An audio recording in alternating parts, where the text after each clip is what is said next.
Salut à tous, on se retrouve pour parler du FC Barcelone en ce dimanche 23 juillet et on commence tout d'abord avec la une du journal Sport. Aujourd'hui, un virus met le Barça KO parce que le Barça devait jouer dans la nuit dernière contre l'équipe de la Juventus Turin. Le match était programmé à 4h, c'était le premier match du Barça pour cette pré-saison et le match a été annulé pour cause de forfait des joueurs du FC Barcelone. Pourquoi ? Parce qu'en gros, un virus a touché beaucoup de joueurs du Barça et les joueurs n'ont pas pu disputer cette rencontre. Ils avaient trop mal au ventre. Donc l'épidémie de gastro-entérite virale dans l'équipe s'est stabilisée. Ça va un petit peu mieux, mais dans l'année dernière, c'était pas possible pour les joueurs de disputer une rencontre. Donc le nombre de joueurs malades est de 12, quand même 12 joueurs sont malades actuellement, c'est quand même beaucoup.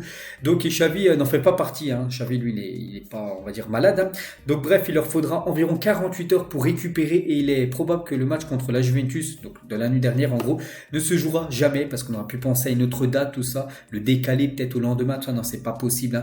Du coup, ça va être très compliqué à remettre une autre date parce que dès quelques jours là, il y a un match contre Arsenal, le prochain match, puis voilà, tu vas pas pouvoir rejouer deux matchs en l'espace de 24 heures. Donc en gros, ce Barça Juventus Turin peut-être se jouera jamais ce match qui devait se jouer dans la nuit dernière.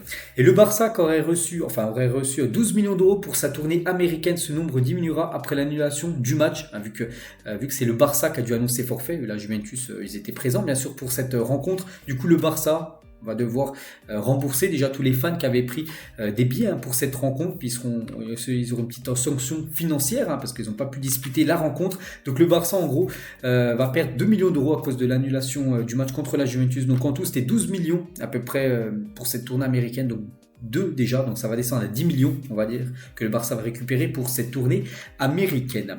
Et il a dit, Juan Laporta, donc c'est un coup dur, j'espère que les joueurs se rétabliront bientôt. Le président du Barça, Juan Laporta, discute de l'annulation du match de samedi contre la Juventus Turin, donc à Santa Clara.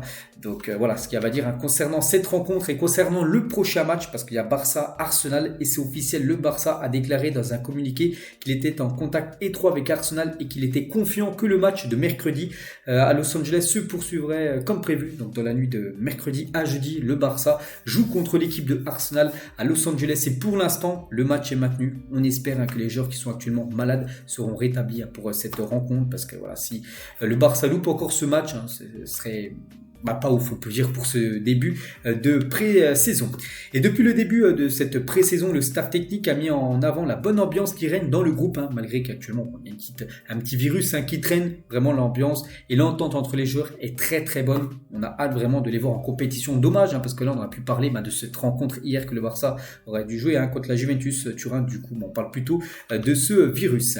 Et les compos qui auraient dû être alignés, surtout on va regarder du côté Barça, parce que hier avant le match on peut dire, donc il y avait les compos probables avant que l'annulation du match soit officielle. On peut voir que Ter Stegen aurait commencé titulaire, Sergio Roberto, Christensen, Eric Garcia et Marcos Alonso, défenseur gauche, et Garrido, Casado et Pedri. Donc on peut voir quand même que c'est une équipe énormément remaniée avec Casado, Garrido, Rafinha, Ferran Torres et Ansu Fati, ce qui veut dire que Lewandowski, Gundogan, Frankie de Jong ou même même Gavi, tous ces joueurs auraient commencé sur le banc. Bon après bien sûr Xavi aurait fait beaucoup de changements, mais ça aurait pu être ça le 11 de départ côté FC Barcelone contre la Juventus. Mais bon, ce match ne se jouera certainement jamais.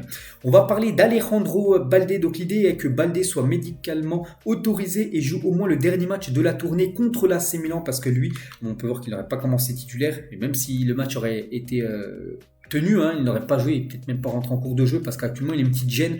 Alejandro Balde, n'oubliez pas qu'il a eu une grave blessure en toute fin de saison dernière, et pour l'instant le staff ne veut prendre aucun risque, surtout que la saison va bientôt commencer, dans moins de 3 semaines, c'est le début de la Liga, donc il pourrait potentiellement jouer peut-être le dernier match de la tournée américaine, ça sera contre l'AC Milan. Donc là au programme il y a Arsenal, ensuite le Real Madrid, puis après il y a l'équipe de l'AC Milan. Au programme du coup 3 rencontres amicales.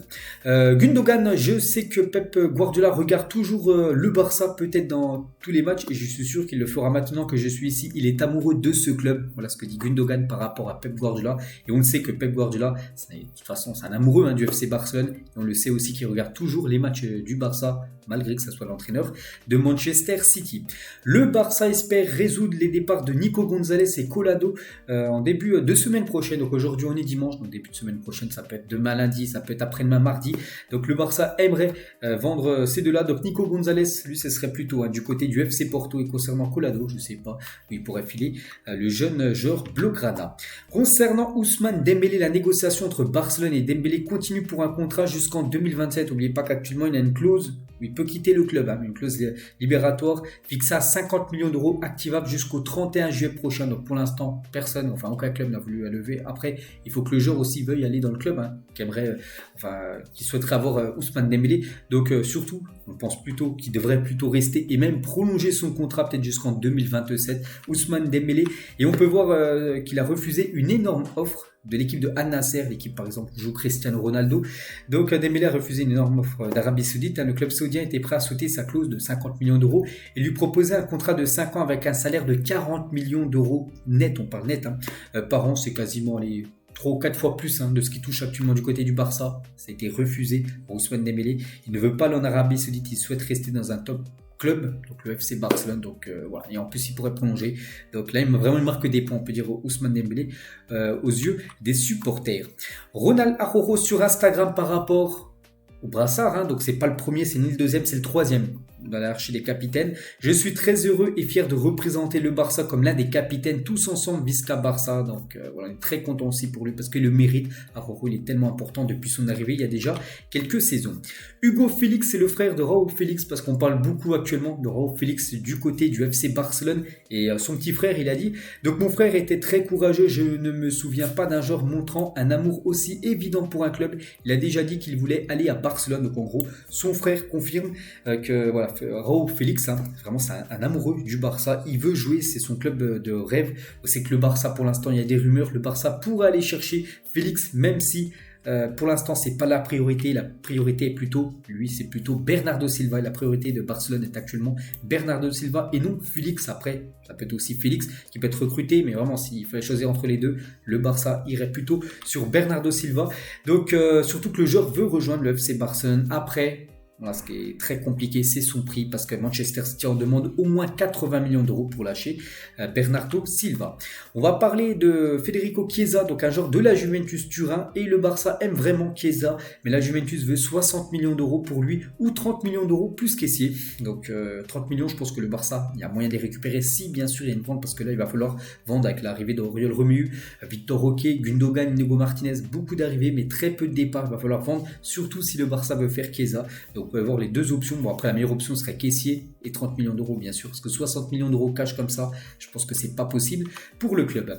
Pablo Torre, qui a été prêté du côté de Girona, il a dit, l'entraîneur, donc Michel, l'entraîneur de Girona, m'a appelé, il m'a dit qu'il me voulait, j'aime le style de Girona et c'est l'équipe parfaite pour moi dans laquelle je peux donner le meilleur de moi-même. Nous pouvons faire de grandes choses ici du côté de Girona. On lui souhaite bonne chance. Et n'oubliez pas que ce joueur ne pourra pas jouer contre le Barça la saison prochaine, match aller, match retour, parce qu'il a une clause en gros qui ne pourra pas jouer contre son club qui l'appartient. L'Espagne doit s'inspirer du modèle allemand qui permet l'investissement tout en étant soutenable économiquement. Donc on peut voir par exemple les dépenses du côté, les dépenses de chaque championnat. On peut voir que la Liga, on peut voir les dépenses actuellement. On peut dire son bénéfice de 15 millions, donc il y a le Barça et toutes les autres équipes. On peut voir chaque championnat, on peut voir par exemple la Première Ligue, ils sont plus de 1 milliard quand même, 250 millions d'euros dépensés sur ce mercato, alors que la Liga c'est seulement 236, à peu près 1 milliard de moins tout simplement. Donc pour vous dire voilà, que la Première Ligue écrase tous les championnats par rapport aux droits TV qui sont énormes là-bas. Et le mercato de la Liga est pour l'instant très calme.